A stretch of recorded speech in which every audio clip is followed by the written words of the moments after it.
안녕하십니까. 지식산업센터 전문기업 지산엔 박희성 대표입니다. 2019년 11월 20일 수요일 퇴근길입니다. 현재 시간은 11시 20분입니다.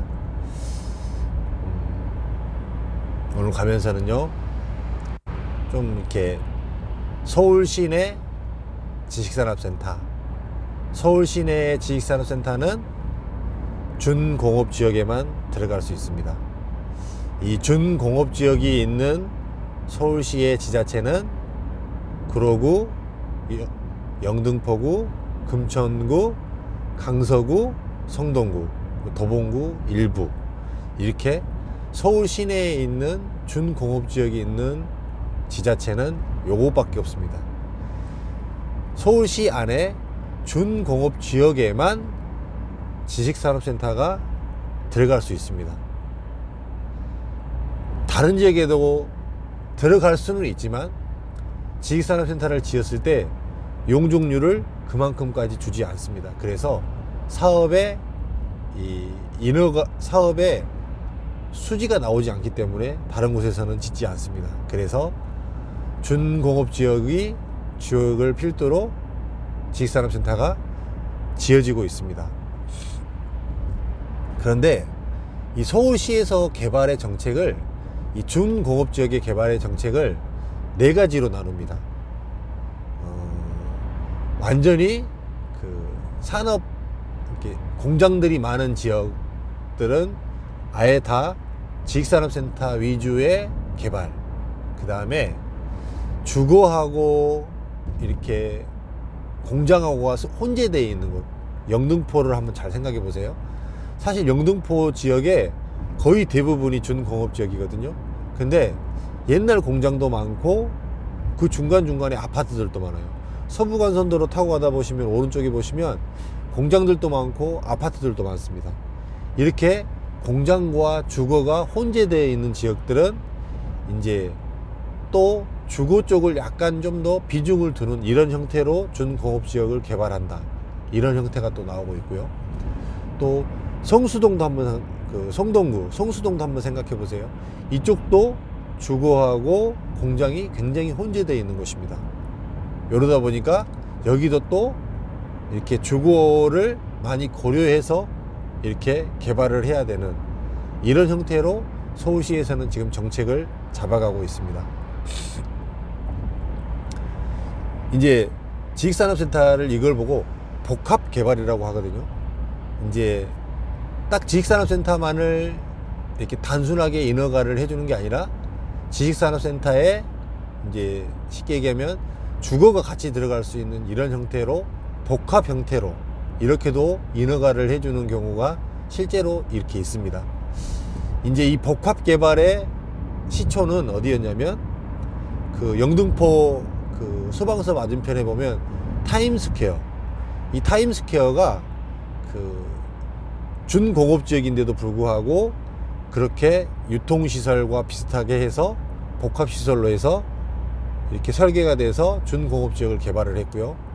그 다음에 강서 지역에 보면 강서 한강 자이타워하고 강서 한강 자이 아파트하고 주거하고 지식산업센터가 같이 들어가는 형태로 복합 개발을 한 케이스가 이렇게 있습니다. 지식산업센터는 서울 시내에서 준공업지역을 위주로 들어가는데, 이제 준공업지역이 있는 구로구하고 금천구를 보시면 여기는 또 국가산업단지에 또 들어가잖아요. 그렇기 때문에 국가산업단지 안에서는 또 거의 대부분 다른 용도가 거의 또 안 됩니다. 그래서 지식산업센터가 구로 디지털단지, 가산 디지털단지를 필두로 완전히 지식산업센터로만 이렇게 형성이 되어 있는 이유가 그런 이유이고요.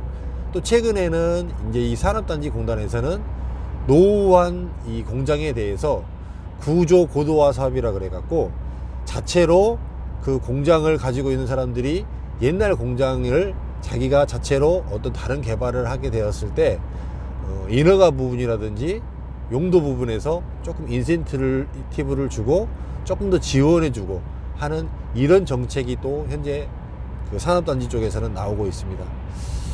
이 준공업지역,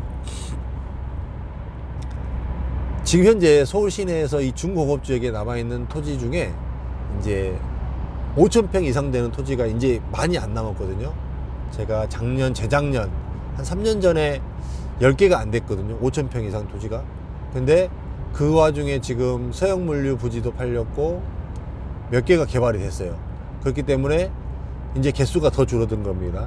그럼 이제 서울 시내에서는 진짜로 중공업 지역 토지로 봤을 때 큰 토지가 많지 않습니다. 남아있는 거는 강서구의 한일철강 물류부지, 그 다음에 양천 해안구역 옆에 보면 CJ 부지, 그 다음에 영등포 쪽에 보면 롯데칠성 부지, 몇 개 굉장히 큰 부지들이 몇 개가 남아 있습니다. 근데 이제 거의 대부분 대기업들이 가지고 있는 토지 말고는 큰 토지가 없거든요. 그렇기 때문에 향후적으로 서울 시내에서는 굉장히 큰 지식산업센터가 나오기가 굉장히 어려운 실정이다. 이렇게 보시면 좀 착안이 되실 것 같고요. 그 다음에 이제 이런 연유로 인해서 사실은 문정지구가 도시개발지구잖아요. 도시개발지구. 서울 이렇게 송파구 문정동으로 들어갔고 서울 시내에 있는데 도시개발구역 안에 도시지원시설 용지로 해서 지식산업센터가 들어갈 수 있게 만들었단 말이에요. 근데 다른 준공업지역 토지에는 지식산업센터를 서울 시내에서 준공업지역 토지에만 들어가야 하는데 도시개발구역에 신규로 들어가는 지식산업센터를 지을 수 있는데 토지가 굉장히 컸단 말이에요. 그래서 문정지구가 굉장히 깔끔하고 인기 있는 이런 상황이 될 수 있었던, 또 후광이 있었던, 이런 서울시에서 약간 떨어져 있지만 서울 시내로 볼 수 있는 이런 후광을 볼 수 있었던 그런 연유이기도 했었습니다. 근데 이제 서울시 안에 뭐 도시개발지구가 들어갈 지역이 사실상 그렇게 많지 않거든요. 이제 이 도시개발 사실은 뭐 산업단지로 들어갔던 마곡, 근데 마곡에는 지식산업센터를 허가를 안 해줬어요. 근데 최근에 지금 하나가 지금 들어가려고 준비를 하고 있는 것 같더라고요. 이제 그 부분도 제가 한번 언급을 다시 드리겠는데, 그런 부분들 때문에 서울 시내에는 지금 현재 이제 준공업지역 토지만을 필두로 해서 거의 대부분 개발이 되어야 된다. 그 준공업지역 토지가 굉장히 컸던 토지들도 물론 있었지만 구로 가산 쪽에도 큰 토지들이 대부분 팔려서 이제는 큰 토지들이 많지 않다. 그 다음에 어떤 지구단위 개발이나 영등포 쪽은 사실은 준공업지역이 많기는 하지만 영등포 구 자체에서 굉장히 이 지구 단위로 개발을 할 수 있도록 이렇게 많이 묶어놔 버려 갖고 굉장히 그 개발하는 데 있어서 그 어려움이 많고, 이렇게 인허가 부분에서 상당히 어려움이 많은 곳이 또 영등포 지역입니다. 그렇기 때문에 신규로 나오는 물량이 굉장히 적은 부분이 될 수가 있는 거죠.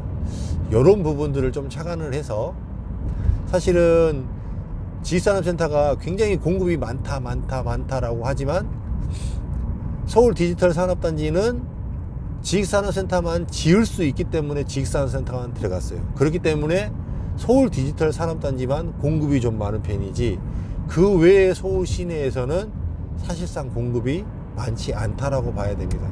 이 부분을 통해서 이 준공업지역이 향후적으로 이제 뭐 작은 토지들이 이제 우후죽순으로 이렇게 조그맣게 이렇게 개발이 되다 보면 지식산업센터가 예전처럼 이렇게 큰 부지에 들어갈 수 있는 것들은 많지 않을 것이다 라는 게 제가 보는 지금 현재 서울시 전체적으로 봤을 때 그런 큰 그림이거든요. 이런 부분을 좀 착안해서 어느 부분에 투자를 하는 게 조금 더 가만히 되고 향후적으로 좋을지도 한번 이런 부분들로 이렇게 유치를 해볼 수 있잖아요. 여러분도 한번 참고를 한번 하시고, 그 기존에 지어졌던 이렇게 지식산업센터, 큰 지식산업센터들을 한 번쯤 이렇게 스터디 해보시고 보실 필요성들도 좀 있다라고 생각이 됩니다. 퇴근길인데요. 좀 말이 정리가 좀 안 된 것 같아요.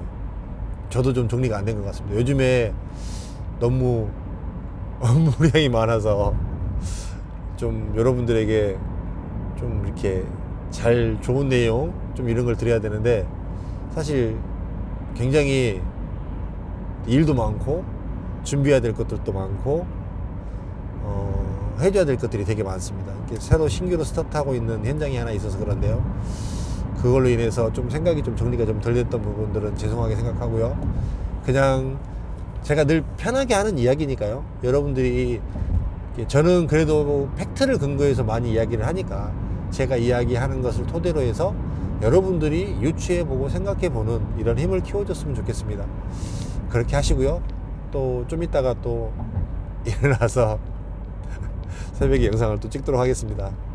4시, 11시 30분이 넘었으니까 5시간 후 정도면 볼 수 있을 것 같습니다. 감사합니다. 편히 쉬시기 바랍니다. 감사합니다.